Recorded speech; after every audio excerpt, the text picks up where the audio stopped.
Welcome to RANsquawk's e-morning briefing for Thursday, 10th of December of 2009. One of the main things that we've had affecting the markets, very much so in fixed income, has been some of the continued fears now in regards to Eurozone and also UK sovereign ratings. Obviously, we saw yesterday the repercussions when Standard & Poor's cut the outlook on Spain to negative from stable, and that sent the equity markets tumbling.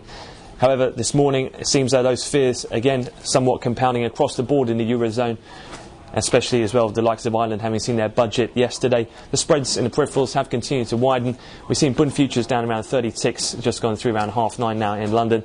And elsewhere, S&P has also come back on the wires. One of their analysts has said there is a potential for downgrades across Europe, and that has again stoked fears and sent fixed income low. In particular, gilts futures have been the most under pressure. Obviously, we did see a big spike up yesterday in the pre-budget report where the gilt issuance was slightly smaller and public next sector borrowing is going to be slightly smaller, contributing to that lift. However, we've seen a stark reversal as all of the UK papers run the pre-budget report as their front page story, and that has ignited some fears in regards to the UK and its sovereign rating being called into question and whether they can indeed deal with their rising deficit problems. That being suggested in the Wall Street Journal as well. UK government's latest plans to cut their budget deficit short of what is needed if it is to hold on to its AAA rating, making further spending cuts and tax increases almost inevitable after an election that must be held by June, according to the Journal. Again, gilts, when they went through that 116 handle on the downside, triggered some technical stops, and selling was pretty momentous going through that level, and we were down around 130 ticks. So we have reversed some of that loss, down around 90 ticks last in gilts. Looking elsewhere, in terms of the actual Greek economy itself, although the spreads have remained wider this morning, the actual Greek stock market has reversed 3 days of losses and is trading higher.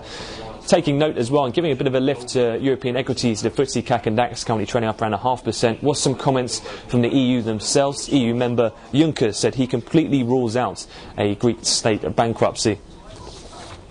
Elsewhere, in terms of the other things that we've seen this morning, the Swiss National Bank have had their interest rate decisions where, as expected, they kept rates on hold at 0.25% and reiterated that they would fight the strength of the Swiss franc against the euro.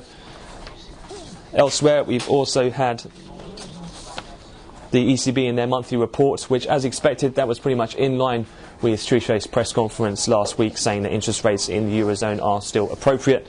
And overnight, we had the Reserve Bank of New Zealand in their interest rate decision, where they kept rates, as expected as well, on hold at 2.5%, but it has provided a bit of a lift after Bullard comments were slightly hawkish in terms of rates going forward into 2010. Kiwi dollar trading higher, as well as Aussie dollar trading higher after some very strong employment data overnight. Looking ahead then, for the UK markets, attention now turns to the Bank of England and their interest rate decision. Rates are very much expected to be kept on hold, as well as the QE programme, looking to be somewhat of a non-event, with most of the markets looking towards the next quarterly inflation report, which will be due in February of 2010.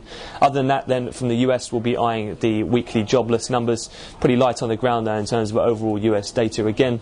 And then from the US, we'll also have the final of the week's auctions, the $13 billion in the 30-year note.